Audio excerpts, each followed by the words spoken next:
everyone, welcome to iExamB. The PFRDA exam has been announced for 2022, and in this video I am going to talk to you about the pension sector. PFRDA is the regulator for the pension sector, how you can prepare for the pension sector part in your exam for this particular year.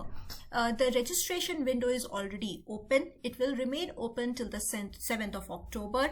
All those who are interested and are eligible should register. Please don't wait for the last day to register for the exam, right? So let's talk about the syllabus. So the exam pattern we have already discussed. In case you have not watched that, you can visit our channel to understand the exam pattern. In the exam, there is a paper 2 which will consist of 7 subjects: commerce and accountancy, management, finance, costing, companies act, economics, and the pension sector. Today in this particular video I am going to concentrate on the pension sector. In our upcoming videos we will talk about the other parts also, the other subjects also, how you can prepare, what you can prepare, what are the important aspects you should be focusing on. So let's move on to talk about the pension sector. The syllabus mentions 6 subtopics: status of the pension sector in India, types of retirement schemes in India and their features, national pension scheme,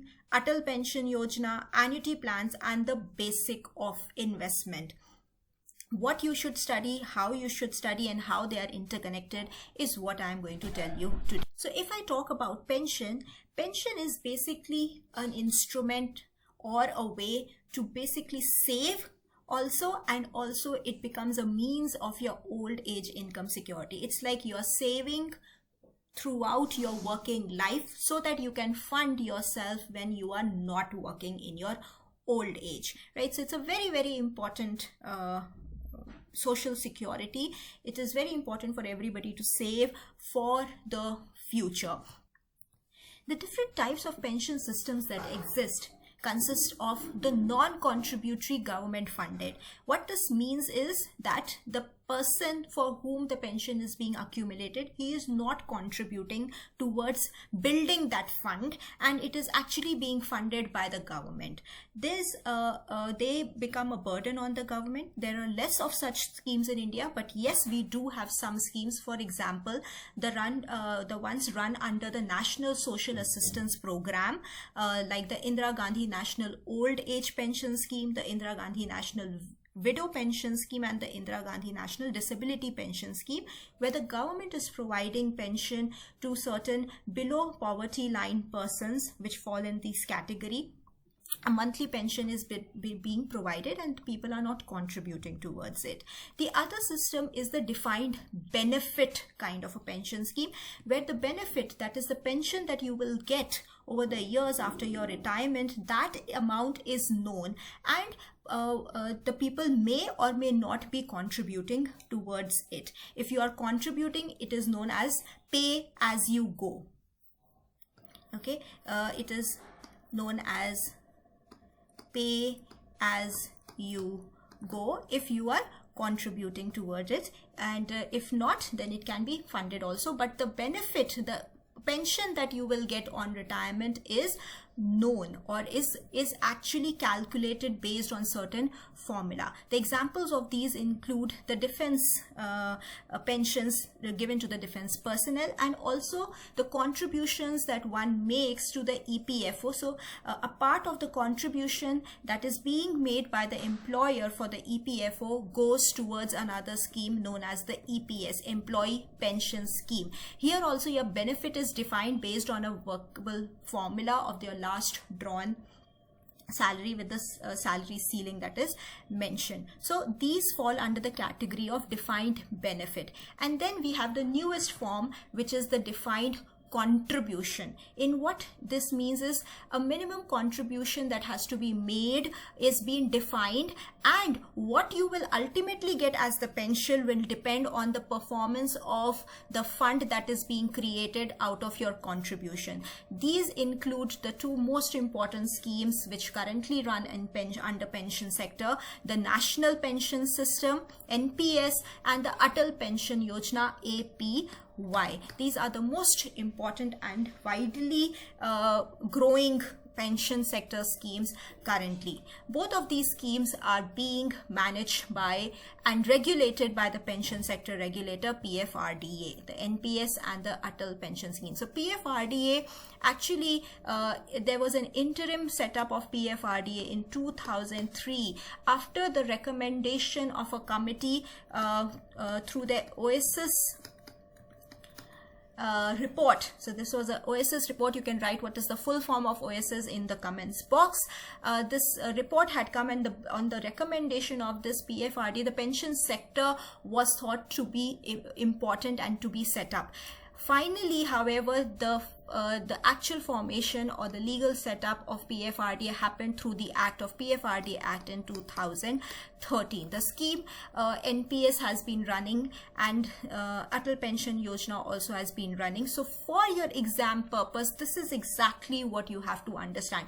All that syllabus that we have seen, what is the pension sector, right? So the pension sector, what is the meaning of the pension sector, how it is structured in India, what are the various schemes, what are the different systems, then about the regulator, and finally when you have enrolled in these schemes, NPS or Atal Pension Yojana, knowing about the features and characteristics of the schemes, and ultimately when a person becomes eligible to be a beneficiary, that means after retirement, how will the payment or the outflow happen from this, from the funds that you have created. And that is when you are talking about the outflow, that is when we try to understand the annuity. That means how will the corpus or the money that has been accumulated will be paid out, or you will get over your retirement duration or period. So that is understanding the annuity. And then there are certain other saving schemes. So as I told you, pension is both a financial saving scheme plus an old age security, right? So basically we are saving for our old age. So there are some other schemes also that can that are available in our country that you can invest in, or senior citizens can invest. So that is how you should approach. So it's a very, very systematic sector, a niche sector, but a very growing sector in our country. So understanding this will help you prepare very, very well.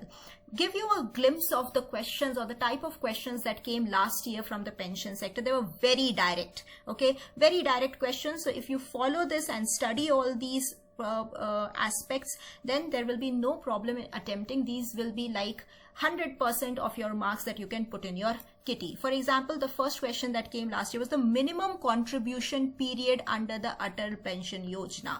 What is the minimum period? It is 20 years, because you can enter into the Atal Pension Yojana between 18 to 40 years, and the benefit starts rolling in from 60 years. So the minimum contribution that you will be making will be for at least 20 years. So even if you enter into the Atal Pension Yojana at 40 years, you will be contributing for at least 20 years to get the benefit, to start getting the benefit from 60 years of age.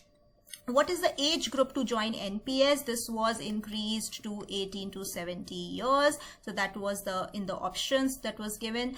PM Shram Yogi Man Dhan scheme is for, right? So PFRDA actually looks after NPS and Atal Pension Yojana, biggest scheme, and any other pension related schemes that may come if they do not fall under any other regulator or act, like EPFO, Employee Pension Scheme comes under EPFO. So that will not be governed by PFRDA, but any other pension schemes that come in future which are not specifically governed by any other act will fall under the domain of PFRDA. So PM Shram Yogi Man Dhan scheme is a scheme for the unorganized sector. Like this, there was some other questions about some other schemes of saving and social security, like the Pradhan Mantri Vay Vandana Yojana. The employee pension scheme was also asked. Who provides that? As I told you, it is specifically EPFO, so it does not fall under the domain of PFRDA. Then there was a tenure had been asked about the senior citizen savings scheme, right? This is a 5 years tenure. And then there were options, various savings schemes options that were given, like insurance, pension. These all were mentioned, and you had to find out which is a contingency product. So life insurance is a contingency product, right? So these questions were there. You will also find these questions on our website for free. So if you visit iexambee.com, go under the previous year questions, and you will find all the questions, not just for phase 1, which I have shown you, but also for phase 2, paper 2. You can go and see all the questions related to PFRDA for paper 1 and paper 2 for the last 2020-22 exams. Also 17 is also available, however that time the pattern was different. So most relevant for you, the pattern wise, is the 2022 past year paper. So you can go and freely attempt them and understand the questions and also the answers and solutions, because all questions are followed by detailed solutions for you, right? If you have any other queries related to PFRDA preparation, you can register for our e-seminar. We are doing an e-seminar on this Saturday, tomorrow, so you can register for this, and you can ask your query directly from myself, Prachi Agarwal, and Anshul sir, who will be present to guide you on the preparation for both your paper 1 and paper 2 for PFRDA. You'll find the link in the description box. Thank you for joining. If you have still not subscribed to the channel, please don't forget to subscribe to the channel and press the bell icon. You can also call on this number given on your screen, 920-552-4028, for any other queries. Thank you everybody. Wishing you all the best.